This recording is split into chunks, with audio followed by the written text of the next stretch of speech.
Bueno, un cordial saludo para todos y para todas. Queremos aprovechar este video para compartir con ustedes un tema que nos han venido consultando recientemente. Ustedes saben que en el Congreso de la República se está tramitando la reforma a la salud y pues nosotros hemos hecho diferentes videos explicando el régimen laboral, sí, de esta reforma a la salud. ¿Qué es lo que pasa? Que este proyecto de ley en primer lugar fue proyectado por el Gobierno Nacional, fue llevado a la Comisión Séptima de la Cámara de Representantes. En la Cámara de Representantes hubo discusiones, proposiciones, y ya hay un primer texto aprobado en la Comisión Séptima de la Cámara de Representantes. Entonces, teniendo en cuenta esta aprobación, pues quisimos hacer este video para explicar qué fue lo que aprobó la Comisión Séptima de la Cámara de Representantes, que va a ser llevado a la plenaria de la Cámara de Representantes, pero obviamente solamente me voy a ocupar del régimen laboral. Es decir, vamos a analizar en este momento qué fue lo que aprobó la Comisión Séptima de la Cámara de Representantes en materia de régimen laboral. Entonces, queremos empezar inicialmente con el artículo 44, que habla del régimen laboral de las ISE. Entonces, digamos que aquí hubo cambios de lo que se presentó y lo que se aprobó. Digamos que por regla general, este régimen laboral en las ISE, que es lo que actualmente se llaman empresas sociales del Estado, pues habla que en dichas entidades van a haber servidores públicos y que los servidores públicos van a ser de diferentes categorías: libre de remoción, empleados públicos, de carga administrativa y de trabajadores oficiales. Y también se está diciendo que los servidores públicos de estas instituciones de salud que sean mixtas, es decir, con capital público, con capital privado, pues también si el capital del Estado es superior al 90%, se aplicarán estas reglas. ¿Esto qué quiere decir con este primer punto? Que lo que está claro es que aquí no hay nada nuevo. Es decir, el régimen que tenemos actualmente en las empresas, o sea, del Estado, y que va a ser el régimen laboral de las ISE, pues es el mismo, que habla de empleados públicos y de trabajadores oficiales. ¿Cuál es la regla general? Que habrá empleados públicos de derecho de remoción, de carga administrativa y en provisionalidad o temporales. Digamos que eso no cambia y que también van a haber trabajadores oficiales. Para colocar ejemplos, por regla general, digamos, el empleado público, el médico, la enfermera, y será trabajador oficial, por ejemplo, el conductor de ambulancia, el de servicios generales, etcétera, etcétera. Pero digamos que hasta este punto está igual a lo que hoy tenemos. Hay otro punto y es que se hablan de crear normas especiales en estas ISE. Y la pregunta es, bueno, ¿y qué es lo que cambia? Entonces, en primer lugar, lo que está claro es que lo nacional, con las autoridades competentes del orden territorial, va a crear unas plantas de personal. Pero con esto, esas plantas de personal, pues podrán ser solamente para empleados públicos y trabajadores oficiales. Segundo punto, en materia de jornada laboral, pues tampoco hay cambios, porque en el sector público la jornada laboral para el empleado público inicia o como máximo a la semana son 44 horas. Para los trabajadores oficiales son 48 horas. Lo que pasa es que por regla general los trabajadores oficiales tienen un régimen especial en virtud de la negociación colectiva de trabajo y en su gran mayoría tienen o 44 horas o menos horas semanales hablando de trabajadores oficiales. Es decir, en eso tampoco hay muchos cambios. Hay un tercer punto y habla de la negociación colectiva. Y se dice que se va a hacer negociación colectiva, pues de acuerdo a los comentarios de la OIT, ratificados por Colombia, los decretos y lo dispuesto en el artículo 9 de la ley cuarta de 1992, y que a los oficiales, pues se les va a regir por pues, las normas pertinentes, pero también por lo que tengan de acuerdos o convenciones colectivas. Digamos que para ser francos, aquí tampoco hay muchos cambios. Lo mismo, ¿sí? ¿Qué es lo que pasa? no es que los empleados públicos no puedan negociar. Hoy en día pueden negociar. Lo que pasa es que la negociación colectiva tiene unos límites hablando de empleados públicos. ¿Cuáles son esos límites? Que están vigentes hoy, pero que también, si se aprueba este proyecto de ley, pues seguirán igual. Y es que hoy en día, ¿qué se puede negociar? Por ejemplo, se puede negociar el salario, pero de acuerdo a la disponibilidad presupuestal. No se pueden negociar prestaciones sociales. Pero digamos que ese no es el gran problema hablando de los empleados públicos. El problema más grande para los empleados públicos en negociación colectiva es el trámite. ¿Por qué? Porque comparemos un empleado público con un trabajador oficial. Un trabajador oficial puede presentar un pliego de peticiones, ir a etapa de arreglo directo, en algunos casos podrá hacer huelga, en otros casos no, y si no se llega a ningún acuerdo, pues hay un tribunal de arbitramiento que define el conflicto, punto. En el caso de los empleados públicos, no. Los empleados públicos presentan un pliego de solicitudes, se hace el arreglo directo, si no hay arreglo, se va a un mediador y si no arreglo con el mediador, pues el trámite termina ahí. Es decir, la dificultad de los empleados públicos en materia de negociación colectiva y obtención de beneficios no es que no puedan negociar, pues claro que pueden negociar. El tema es el procedimiento, ¿sí? Por eso sí hubiera sido muy interesante que planteara este proyecto de ley que la elección colectiva de los empleados públicos fuera igual que la de los trabajadores oficiales. Pero eso no es lo que ha aprobado la Comisión Séptima de la Cámara de Representantes. ¿Esto qué quiere decir? Que en materia de las ISE y su régimen laboral, por lo que he visto hasta ahora, pues las cosas siguen igual. Habrá empleados públicos y trabajadores oficiales, la jornada laboral la que hoy se tiene para los empleados públicos, los trabajadores oficiales, y la elección colectiva tampoco cambia. Hay otro cuarto punto que también es muy importante, ¿sí? Que tiene que ver con la remuneración, ¿sí? Y también, pues para ser franco, si la remuneración es de acuerdo a lo que establece la ley cuarta de 1992, sí, pues lo que es evidente, sí, es que en materia de remuneración, pues las reglas también van a ser siguiendo las mismas hoy, ¿sí? ¿Y esto por qué lo digo? Porque hablando de empleados públicos y de trabajadores oficiales, pues hay unos límites que se fijan de acuerdo a los salarios que se tengan en las respectivas entidades. Ojo con esto, pues dependiendo de la ISE, actual S, pues de acuerdo a su categoría, pues también serán los salarios. Los municipios más grandes pues tendrán mayores ingresos, los más pequeños tendrán menores ingresos. Eso también ha sido un límite muy grande en esta materia, porque no es como se ha dicho que hay libertad para fijar la remuneración. Sí, libertad en la negociación colectiva, pero no desde el punto de vista de normas, porque aplicamos la ley cuarta de 1992. También algo importante, en la administración de personal, pues también se aplican las normas que hay hoy, sobre todo la ley 901 del año 2004, tiene que ver con la carrera administrativa. Y algo pues que es importante, y es pues que el trabajador oficial, que estoy vinculado actualmente con una S, pues continuará con su contratación sin ningún problema.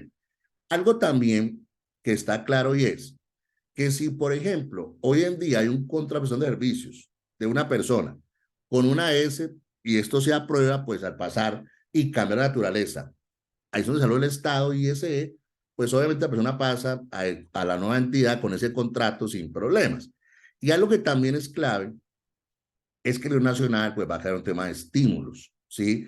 Esto, para ser franco, es nuevo, pero también hay que decirlo, no hay necesidad de una ley para crear los estímulos. Eso se pueden crear vía decreto, porque no olvidemos que también tenemos la ley estatutaria en salud, que en su artículo 18 habla del trabajo digno de los trabajadores y procesos de la salud.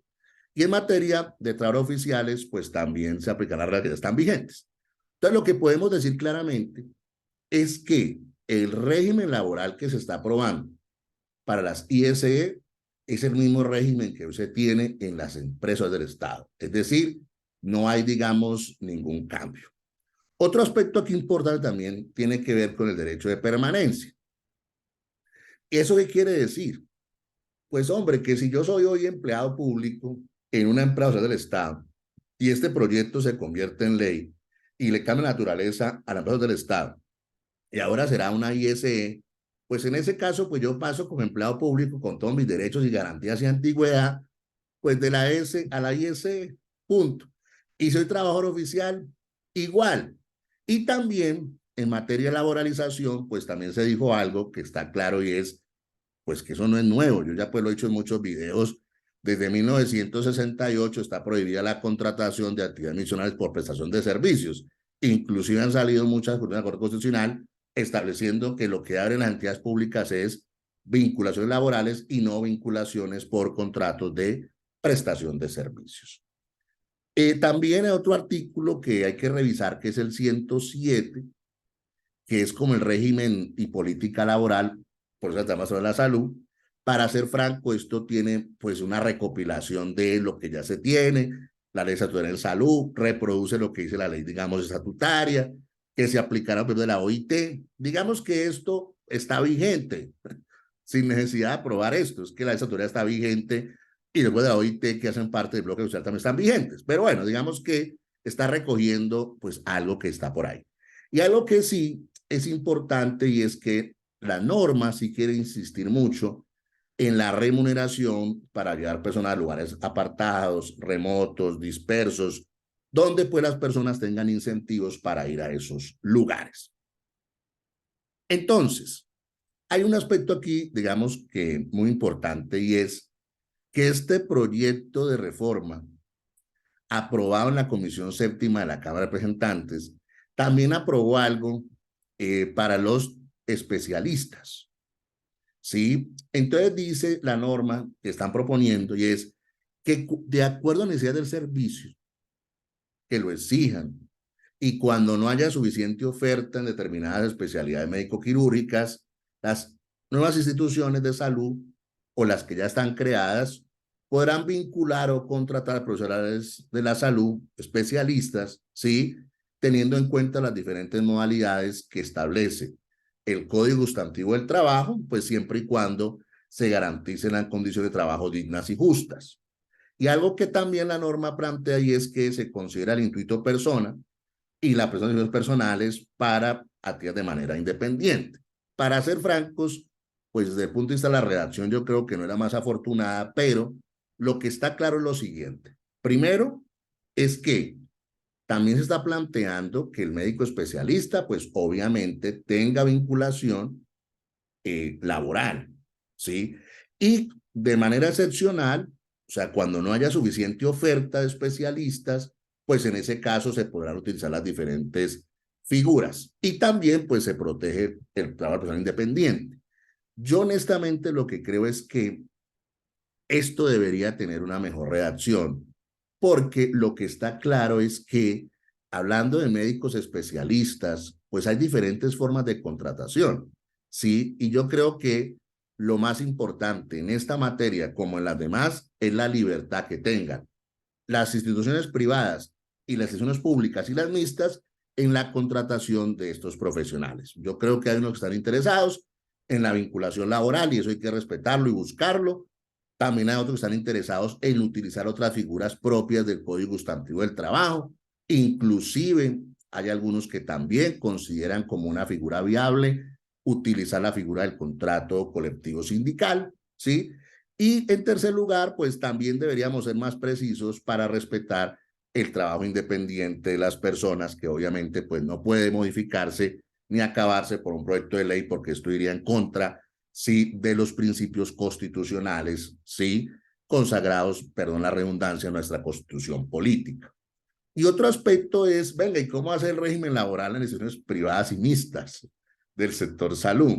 Pues que se va a aplicar el Código Sustantivo del Trabajo y que van a haber estímulos para trabajar en los diferentes lugares, sí, sobre todo lo que he dicho en zonas apartadas, dispersas, etcétera, etcétera. Y pues que el ministerio hará unos informes, sí, y mirará pues que esto se cumpla, etcétera, etcétera. Entonces, miren, de esta manera quisimos presentar este video para que pues conozcan, sí, en qué va el régimen laboral planteado por la reforma a la salud que fue aprobado por la Comisión Séptima de la Cámara de Representantes.